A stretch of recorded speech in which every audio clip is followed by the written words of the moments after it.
Hello friends, मेरा नाम रिद्धि। तो एड्यूबिल से आज की हम इस वीडियो में बात करेंगे माल्टा स्टडी प्रोसेस के लिए एंड वीज़ा के लिए।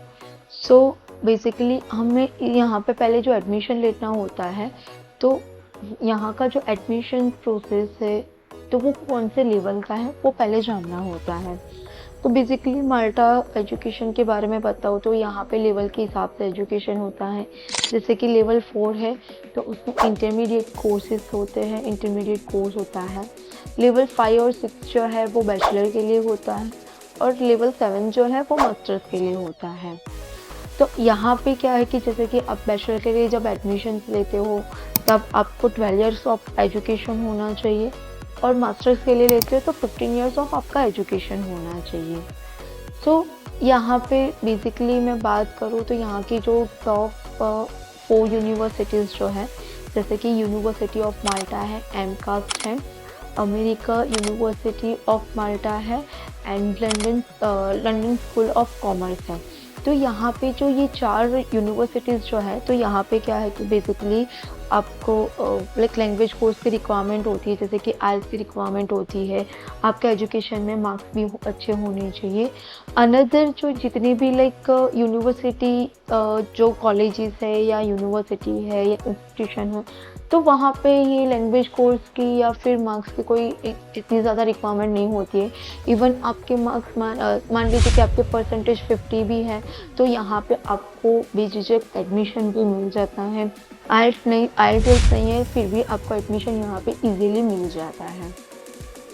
अभी यहाँ पे एडमिशन लेने के लिए आपको कौन कौन सी रिक्वायरमेंट होती है, जैसे कि रिक्वायरमेंट की बात करें हम यहाँ पे तो पासपोर्ट आपका मेनली होना चाहिए।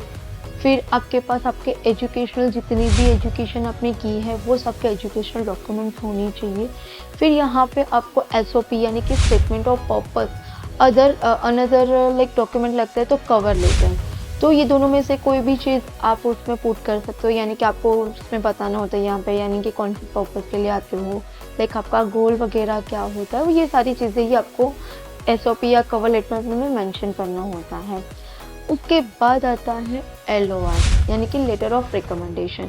ये भी बहुत ज़रूरी है यहाँ पर एडमिशन लेने के लिए। फिर आपको प्रोसेस इसकी किस तरह से करनी होती है, जैसे कि मैं बात करूँ कि जितनी भी यूनिवर्सिटी है या इंस्टीट्यूशन है तो उन लोगों की खुद की वेबसाइट्स जो होती है, वो वेबसाइट पे एप्लीकेशन फॉर्म वगैरह भी होता है, तो वो फॉर्म फिलअप वगैरह करके वहाँ पे आप इजीली अप्लाई कर सकते हो। अभी अप्लाई करने के बाद इसमें ये चीज़ होती है कि आपको जो एप्लीकेशन वहाँ की जो फ़ीस होती है वो फ़ीस आपको कई इंस्टीट्यूशन में आपको पहले पे करनी होती है, कई में आपको बाद में पे करनी होती है। यानी कि कई में मान लीजिए कि कुछ 100 यूरो से लेके 200 यूरो के आसपास आपको पे करनी होती है। और जो इंस्टीट्यूशन या कोई कॉलेज आपकी पहले फ़ीस नहीं लेती है तो वो सिर्फ आपके डॉक्यूमेंटेशंस जो होते हैं उसके बेस पे ही आपको एक कंफर्मेशन देते हैं कि आप हमारे यहाँ इंस्टीट्यूशन में कोर्स करने के लिए एलिजिबल हो। आफ्टर दैट आप उनकी जो भी फ़ीस होती है एप्लीकेशन फ़ीस वो पे करनी होती है, चाहे पहले करो चाहे बाद में करो, एप्लीकेशन फ़ीस तो आपको पे करनी होती है जो नॉन रिफंडेबल होती है। अभी कई कॉलेज में ये भी चीज़ होती है कि आपको यूनिवर्सिटी की जो कॉलेज की जो फ़ीस होती है वो 50% पहले आपको पे करनी होती है। कई कॉलेज में आपको जो फ़ी पेमेंट करना होता है वो आफ्टर वीज़ा पेमेंट करना होता है, यानी कि जो 50% पेमेंट जो कर रहे हैं जो कॉलेज में पे करना होता है उन लोगों का आपको डिमांड ड्राफ्ट यानी कि बैंक ड्राफ्ट बनाना होता है। कई में आप जब एप्लीकेशन वीज़ा में जब से कंफर्मेशन आता है मेल में तो वो कंफर्मेशन आप पुट कर दो और उसके बाद वो आपको एक डिटेल्स देंगे। आफ्टर दैट उनको उनके अकाउंट में आपको जो भी है वो ड्राफ्ट कर देना होता है अमाउंट। ये पूरी नॉर्मली बात रही आपको एडमिशन प्रोसेस के बारे में। इसके बाद हम बात करें वीज़ा प्रोसेस के लिए, तो बेसिकली आपको कॉलेज या यूनिवर्सिटी इंस्टीट्यूट से आपको जो भी डॉक्यूमेंट्स मिले हैं, जैसे कि ऑफ़र लेटर है, देन अनकंडीशनल लेटर है, तो ये सारी चीज़ें हैं आपको फाइल में पुट करनी होती हैं।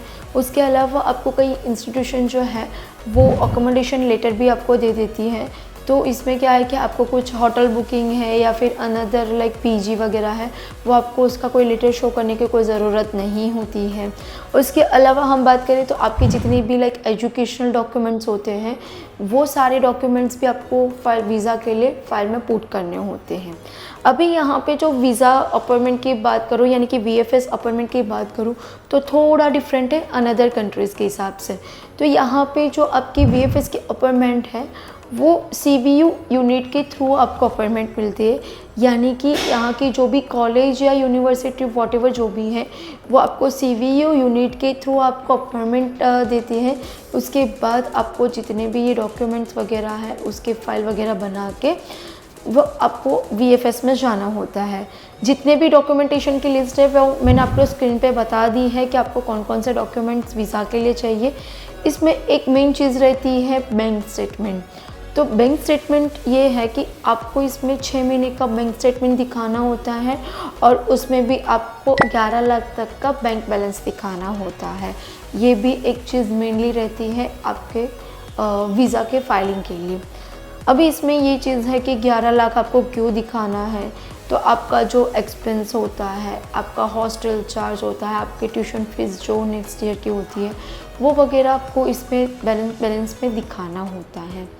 अभी मान लीजिए कि आपने फाइलिंग वगैरह सारी चीज़ें आपने कर ली, तो इसका जो पूरा प्रोसेस टाइम होता है, तो 1 से 1.5 महीने का आपको पूरा प्रोसेस टाइम इसमें लगता है। और इसके बाद जो वीज़ा का लाइक आंसरिंग वगैरह होती है, तो बेसिकली 10 to 15 वर्किंग डेज़ में आ ही जाता है। जैसे ही आपका वीज़ा आता है, तो मैंने पहले ही बताया था आपको कि कई इंस्टीट्यूशन में आपको आफ्टर वीज़ा ट्यूशन फ़ी पे करनी होती है। तो आपका वीज़ा आता है, उसके बाद आपको जो भी है वो ट्यूशन फ़ी वो कॉलेज या इंस्टीट्यूशन में आपको पे करनी होती है। तो आपको ऐसे ही हमारी जो वीडियो अच्छी लगी हो, आपको कुछ भी क्वेरी हो, तो आप हम लोगों को कमेंट कर सकते हो, अदरवाइज़ हमारे एक्सपर्ट से बात कर सकते हो। Thank you.